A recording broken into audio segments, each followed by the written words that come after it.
Looking at Maharashtra's draft housing policy now, which will be released for public discussion shortly, indications are that the policy is being designed to augment the creation of affordable housing in the state. What are some of the key policy measures being considered and how are affordable housing players reacting to this draft policy? Nikhil Narayan Shivdas reports. India's costliest real estate market, Mumbai, has been trying for over a decade now to provide affordable housing to the masses, only for various attempts to fall flat. But now the government in its new draft housing policy is planning a major push to make this happen. It's in the right direction. It is actually, catering to the most important housing problem today in urban India, not only Mumbai and Maharashtra, but overall urban India is the affordable housing. The government aims to create 19 lakh homes in and outside the Mumbai metropolitan region by 2022. And the new housing policy aims to boost affordable housing within Mumbai city and the peripheral areas. Here, the government hopes to act as an enabler by creating an affordable housing land bank by pooling together government land, setting up a housing fund where EWS and LIG citizens can invest and eventually buy a home, and also by creating a separate fund to provide loans to affordable housing developers. So in order to boost the supply, you need government intervention, whatever said and done. On the other hand, government being the developer itself, the regulator itself, the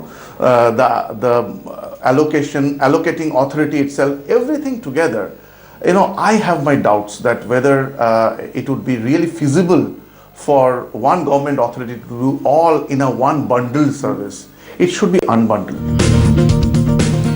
But that doesn't mean that private participation has been forgotten. The government is considering stamp duty concessions on sale and purchase. Inclusive housing and private schemes is also being brought back, with 20% of built-up areas being reserved for EWS and LIG housing. Additionally, developers will be given up to 300% additional FSI on payment of premium for constructing affordable housing projects. However, developers say this may not be possible. Obviously, if you have land at 60% of the ready-reckoner rate or additional FSI, then land's going to be quite expensive. So I don't see how, by following this rule of additional FSI at 60% of the ready-reckoner rate, will translate into housing at say 15-20 lakh rupees an apartment. The government is also pushing to create affordable housing stock in the peripheral areas of the city on the lines of the Naina project in Navi Mumbai. It has tasked CIDCO with identifying and developing 10 sites for the development of special townships where 60% of constructed homes will be for EWS and LIG housing and 30% for MIG housing. A move that's expected to create 50 to 100,000 affordable housing units in each township.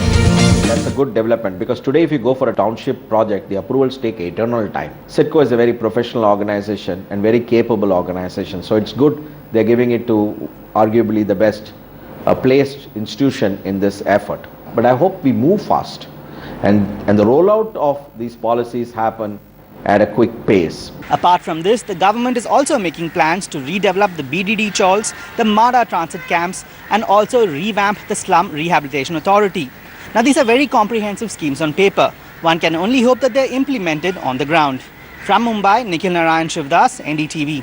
Time for a small breather. We are coming up in a bit to shortlist Bangalore's best developing